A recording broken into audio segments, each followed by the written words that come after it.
আজকে আমি নিয়ে আসলাম আটা দিয়ে বাটি রেশমি পিঠা। পিঠা তো অনেক খেয়েছেন, একবার আটা দিয়ে খুব সুন্দর বাটি রেশমি পিঠা তৈরি করে খেয়ে দেখতে পারেন। একবার না তৈরি করলে, একবার না খেলে কখনো বুঝতেই পারবেন না শুধু আটা দিয়ে এত সুন্দর পিঠা তৈরি করা যায়। আর কিভাবে তৈরি করলাম তাহলে সবাই চলেন ভিডিওটা দেখে আসি। বিসমিল্লাহির রহমানির রহিম। সবাইকে আসসালামু আলাইকুম। আমার নতুন আরেকটা ভিডিওতে সবাইকে জানাচ্ছি স্বাগতম। কেমন আছো সবাই? আশা করি যে যেখানে আছো সবাই ভালো আছো। আলহামদুলিল্লাহ আমিও ভালো আছি। চলে আসলাম প্রতিদিনের মতোই আজকে আবার আরও একটি ভিডিও নিয়ে। আশা করি প্রতিদিনের মতোই আজকের ভিডিওটা তোমাদের সবার কাছে ভালো লাগবে। আজকের রেসিপিতে বেশি কোনো উপকরণের প্রয়োজন নেই, শুধুমাত্র আটা দিয়ে এত সুন্দর পিঠা তৈরি করে নেওয়া যাবে। প্রথমে একটি বাটির মধ্যে দিয়ে দিতে হবে 1 কাপ আটা। আটার মধ্যে দিয়ে দিলাম লবণ। লবণটা ভালো করে আটার সাথে মিশিয়ে নিতে হবে। এবার ফুটন্ত গরম পানি আটার মধ্যে দিয়ে দিব। একটু একটু করে গরম পানি দিয়ে আটাটারে ভালো করে মিশিয়ে নিতে হবে। পাতলা একটি ব্যাটার তৈরি করে নিতে হবে। একটি চামচের সাহায্যে ব্যাটারটারে এভাবে করে ভালো করে মিশিয়ে নিলাম। বেশ কিছুটা সময় নিয়ে আটাটারে এভাবে মিশিয়ে নিতে হবে। 10 থেকে 12 মিনিট পর্যন্ত এই চামচের সাহায্যে ব্যাটারটারে ভালো করে মিশিয়ে নিলাম। যতই ভালো করে মিশিয়ে নিই না কেন, ভিতরে কোনো না কোনো দলা থেকে যেতে পারে। তাই একটি চাকনির সাহায্যে আটাটারে ভালো করে ছেঁকে নিতে হবে। চাকনির সাহায্যে আটা ছেঁকে নিলাম যেন কোনো দলা না থাকে। এবার আমার লাগবে একটি বোতল। এবার একটি বোতল নিয়ে নিলাম। বোতলটারে ভালো করে ধুয়ে নিতে হবে। বোতলটা ধুয়ে কিছুক্ষণ সময় রেখে দিব, ভিতরের পানিটা ভালো করে যেন শুকিয়ে যায়। বোতলের মুখাটারে কিছু দিয়ে ফুটা করে নিতে হবে। বোতলের মুখা একদম খুবই ছোট একটি ছিদ্র করে নিলাম। চুলার মধ্যে একটি প্যান বসিয়ে দিলাম। দিয়ে দিলাম সামান্য পরিমাণ তেল। একটি টিস্যুর সাহায্যে প্যানের তেলটা মুছে নিলাম। লাগবে আমার পটের একটি মুখা। মুখার মধ্যে একটু তেল দিয়ে দিলাম। এবার বোতলের সাহায্যে কিভাবে আমি পিঠাগুলা তৈরি করে নিলাম আশা করি দেখে বুঝে নিতে পারেন। কোনো রকম ঝামেলা না করে বোতলের ভিতরে আটা নিয়ে এভাবে সুন্দর পিঠা তৈরি করা যায়। আমার কিছু কিছু আপু আছে একদমই নতুন, তাদের জন্য খুবই সহজ হবে। এই আটা বোতলের ভিতরে নিয়ে এভাবে সুন্দর পিঠা তৈরি করে নেওয়া যায়। আমি আরও একটি পিঠার ভিডিও আপলোড দিয়েছিলাম, তখন কিন্তু আমি পলিব্যাগের ভিতরে আটাটা নিয়ে এভাবে পেঁচিয়ে পিঠাগুলা তৈরি করলাম। ওইখানে আমার বেশ কিছু আপু আমাকে বলেছে পলিব্যাগটা যদি ফেটে যায় আর পলিব্যাগের ফুটা নাকি বড় হয়ে যায়, তাই পিঠাগুলা সুন্দর হয় না। আমার ওই আপুদেরকে বলবো পলিব্যাগের ভিতরেও পিঠা খুবই সুন্দর তৈরি করা যায়। পলিব্যাগের ফুটাটা একটু ছোট করে নিতে হবে। তাদের জন্য আজকে আবার খুব সহজ একটি বুদ্ধি।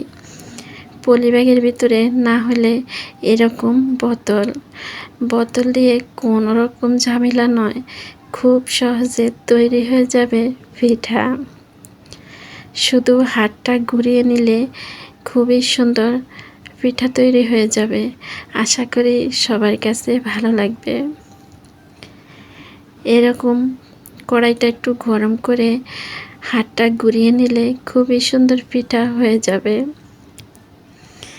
আর একটি হাতার সাহায্যে 1 থেকে 2 মিনিট পরে উঠিয়ে নিব। এইভাবে করে উঠিয়ে নিব।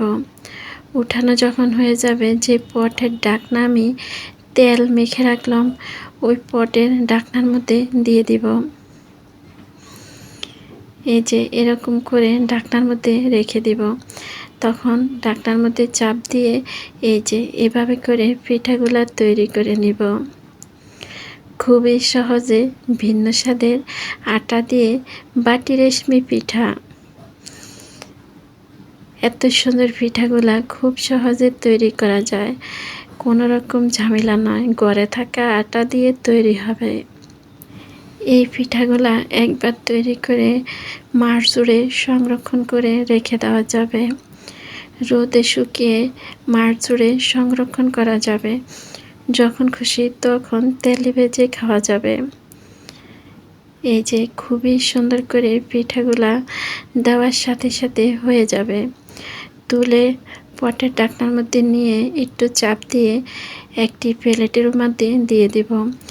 যে প্লেটে আমি শুকাবো ওই প্লেটের মধ্যে একটু তেল মেখে নিতে হবে।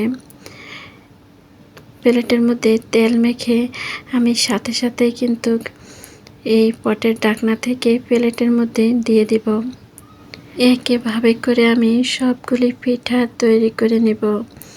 আমি জানি না আমার ভিডিওটা দেখতে দেখতে আমার কোন কোন আপু ভাইয়া আমার সাথে একটু পর্যন্ত চলে এসেছো।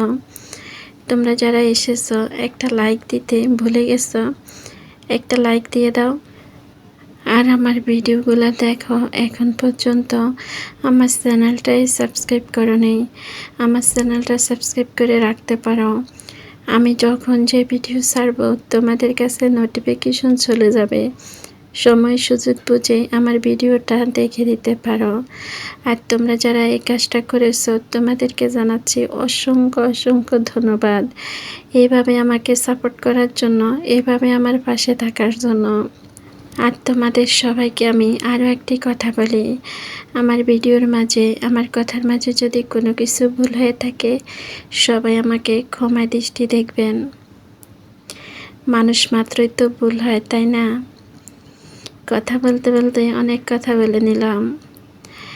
এখানে আমি আরও কিছু পিঠা তৈরি করে নিলাম। এই পিঠাগুলোর মধ্যে আমি একটু কালার মিশিয়ে নিলাম। পিঠাগুলো আমি 2 কালার তৈরি করলাম। আপনারা চাইলে সবগুলি পিঠা এক এক কালার তৈরি করতে পারেন। আমি দেখার সৌন্দর্যের জন্য পিঠাগুলো 2 কালার তৈরি করলাম। একইভাবে করে আমার সবগুলি পিঠা তৈরি হয়ে গেল। সবাইকে দেখিয়ে দিলাম কিভাবে পিঠাগুলা শুকিয়ে নিতে হবে। এই স্টিলের প্লেটে রেখে আমি পিঠাগুলা শুকিয়ে নিব চুলার নিচে দিয়ে। হাতের কাছে যদি রোদ না থাকে তাহলে আমার মতো চুলার নিচে দিয়ে পিঠাগুলা শুকিয়ে নিতে পারেন। আমার 2 দিন সময় লাগলো পিঠাগুলা শুকিয়ে নিতে। এবার চুলার মধ্যে একটি কড়াই বসাই পরিমাণ মতো তেল দিয়ে পিঠাগুলা তেলের মধ্যে দিয়ে ডুবিয়ে ডুবিয়ে তুলে নিলেই হয়ে যাবে। পিঠাগুলা ভাজতে তেমন সময় লাগবে না, খুব তাড়াতাড়ি পিঠাগুলা ভাজা হয়ে যাবে। দেখতে খুবই সুন্দর দেখাচ্ছে আর খেতে অনেক মজা। একবার তৈরি করে দেখতে পারেন। আজকে এই খুব সহজ পিঠা রেসিপি কেমন লাগলো সবাই সুন্দর একটি কমেন্টের অপেক্ষায় রইলাম। আটা দিয়ে এত সুন্দর পিঠা তৈরি করা যায়, একবার না তৈরি করলে কেউ বিশ্বাসই করবে না। আজকের মতো তাহলে এখানে বিদায় নিলাম। সবাই ভালো থাকবেন, সুস্থ থাকবেন। দেখা হবে, কথা হবে পরবর্তী ভিডিওতে। ওই পর্যন্ত সবাই ভালো থাকবেন। সবাইকে আল্লাহ হাফেজ। আসসালামু আলাইকুম।